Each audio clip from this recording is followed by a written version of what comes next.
നമസ്കാരം, ഞാൻ മനോജ് നെടിയാക്കൽ. പുതിയൊരു വീഡിയോയിലേക്ക് എല്ലാവർക്കും സ്വാഗതം. കോടികൾ വരുമാനം നേടാം, ഈ തൈകൾ നട്ടുപിടിപ്പിക്കൂ. വിദേശത്ത് പോലും ദിനംപ്രതി ആവശ്യക്കാരേറുന്നു.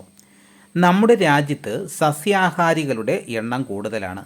ചിലർ ആചാരങ്ങളുടെ ഭാഗമായി സസ്യാഹാരം മാത്രം കഴിക്കുന്നുവെങ്കിൽ മറ്റ് ചിലരാകട്ടെ മൃഗസ്നേഹികൾ എന്ന നിലയ്ക്കാണ് സസ്യാഹാരികളായത്. ചിലർ പാലുൽപ്പന്നങ്ങൾ പോലും കഴിക്കില്ല. ഇത്തരക്കാരുൾപ്പെടെ കഴിക്കാൻ പറ്റുന്ന ഭക്ഷണമാണ് ഇടിച്ചക്ക. ഇറച്ചി കഷ്ണത്തിൻ്റെ വലുപ്പത്തിൽ മുറിച്ചെടുത്ത് അതേ രീതിയിൽ പാകം ചെയ്താൽ ഇടിച്ചക്കയാണെന്ന് പോലും തോന്നില്ല. പോഷക ഗുണത്തിൻ്റെ കാര്യത്തിലും ഇടിച്ചക്ക ഒട്ടും പിന്നിലല്ല. ഇക്കാരണങ്ങളെല്ലാം കൊണ്ട് വിപണിയിൽ ഇടിച്ചക്കയുടെ ആവശ്യകത വർദ്ധിച്ചിട്ടുണ്ട്. ഇന്ത്യക്കകത്തും പുറത്തും ഇടിച്ചക്ക ബിസിനസ് നടക്കുന്നുണ്ട്.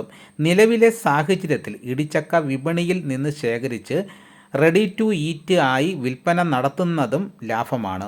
അതിനാൽ പ്ലാവിൻ തൈകൾ നട്ടുപിടിപ്പിച്ചാൽ ഭാവിയിൽ വലിയൊരു സാധ്യതയുള്ള ബിസിനസ്സാക്കി മാറ്റാൻ നിങ്ങൾക്ക് സാധിക്കും. പ്ലാവ് നട്ടുപിടിപ്പിച്ചാൽ ആദ്യത്തെ ഒരു വർഷം ശരിയായ പരിചരണം നൽകണം.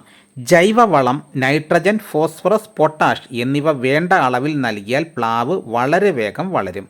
അതിൽ പുറ്റുപിടിച്ചതുപോലെ ചക്കകൾ ഉണ്ടാവുകയും ചെയ്യും.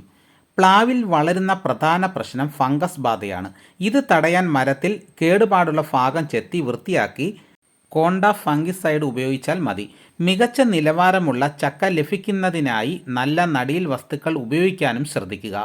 ഇതിൽ നിന്നുണ്ടാകുന്ന ചക്കകൾ അതേപടി വിൽക്കുകയോ കയറ്റുമതി ചെയ്യുകയോ ചെയ്താൽ ഒരു വർഷം കോടികൾ വരുമാനമുണ്ടാക്കാനാവും.